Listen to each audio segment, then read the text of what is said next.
Hey everyone, welcome back. So in this video, we shall take a look at moving average and general linear processes. The focus is on moving average. So we'll see how moving average will help us introduce correlations in the time series or understand correlations from the time series. So this is moving a step ahead from white noise, right, where we know that all of the data points are uncorrelated.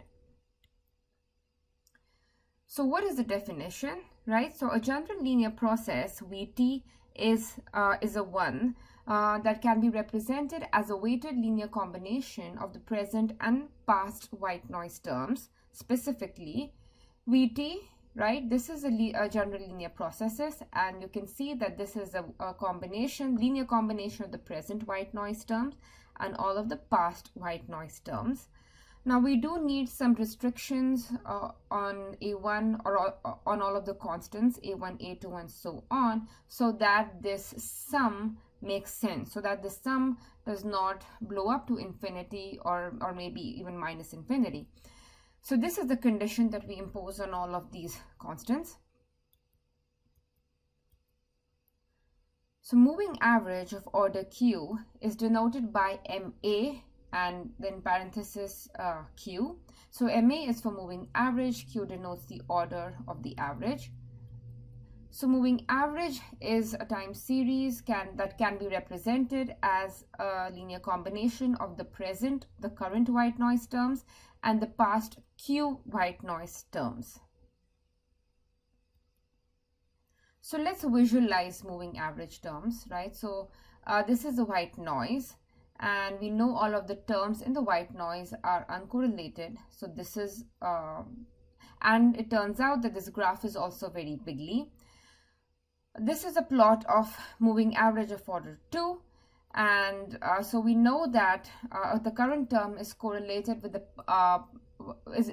depends on the past 2 white noise terms, right?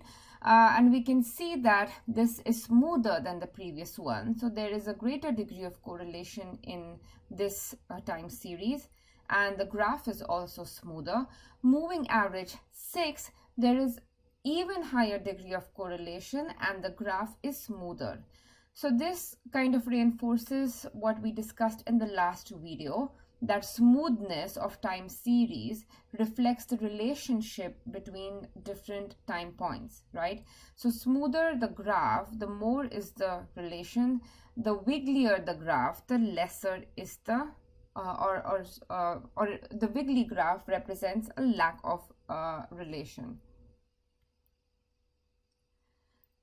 So moving average involves taking average of the present and the past and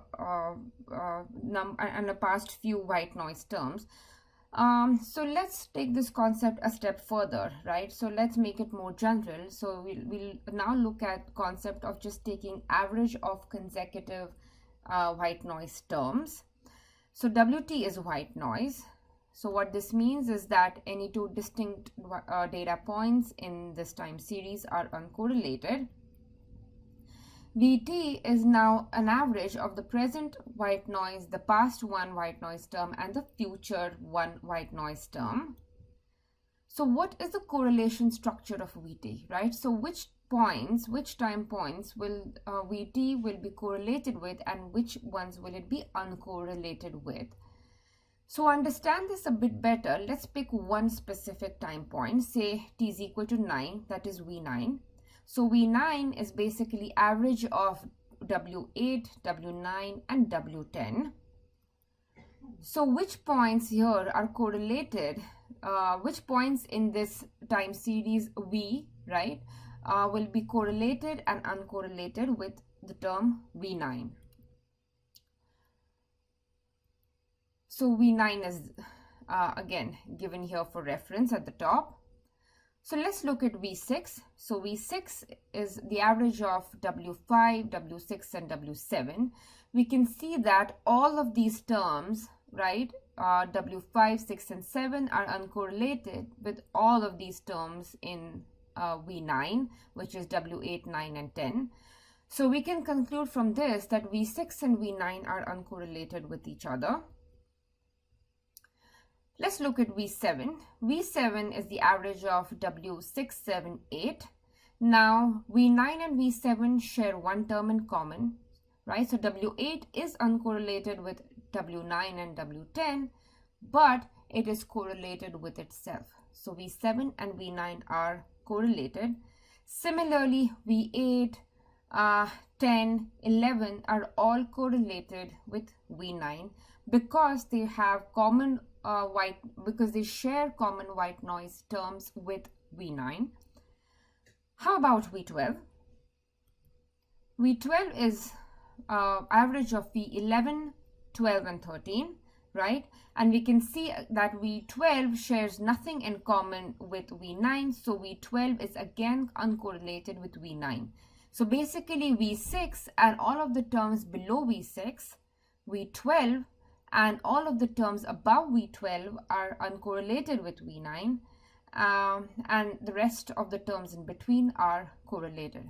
So V9 is correlated with a few terms in its proximity, right? And uncorrelated. So if you go beyond a certain distance after V9, then the points are uncorrelated with V9. So let's just consider a few more average terms. So I have V2. V2 is based on the current, the past 2 points, and the future 2 points. V6 is based on the current, past 2, and the future 2 points, or future 6 points. So let's visualize these terms. So you can see that white noise is wiggly. This the time series with V2t, right, is smoother than the white noise, and this term, and V60, right, which is this third graph, is even smoother. So as you involve more and more terms in your linear combinations, right, so this V60 has more terms than this V2t. So as you involve more and more terms in your linear combination, the time series becomes smoother and smoother. So here's a quick question. We have Wt to be a white noise. Vt is a moving average of order 3.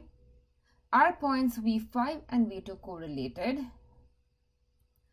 What about V5 and V1? So I've created a discussion section on Canvas for this question. So make sure you go and post your answers and contribute to the section to find out what the answer to this is.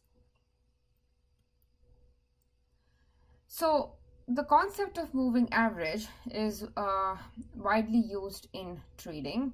So I've taken this graph from Google Images. So what we have is the price of the Apple stock, and the red line here is moving average consisting of moving average of order 20. Blue one is moving average of order 50, right? So you can see that this average of order 50 is kind of, it reflects the trends more slowly, right? Or it reflects the trends later than the moving average of order 20, right? You can see the price has dropped down here. 20 picks it up quicker, right? Moving average 20 picks it up earlier than moving average 50. Anyways, so how is this used for trading? So typically when your price drops below the moving average line, that means it's a sign to sell. When your price goes above the moving average line, that means it's a sign to buy. So there are many variations to this rule, and so if you are interested in finding out more or learning more about this, I would recommend you watch this video. So it discusses a few different kinds of moving averages and different ways to use moving averages for trading. So do take a look if you're interested.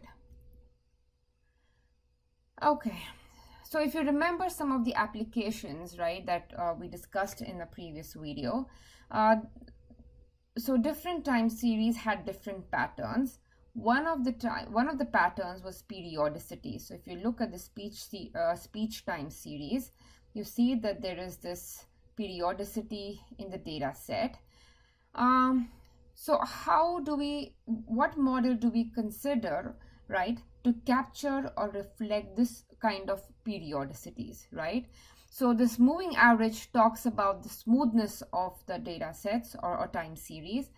What kind of a model do we need to capture or reflect this periodicity? So this takes us to another time series model, which is an autoregressive model. So that's all for this video.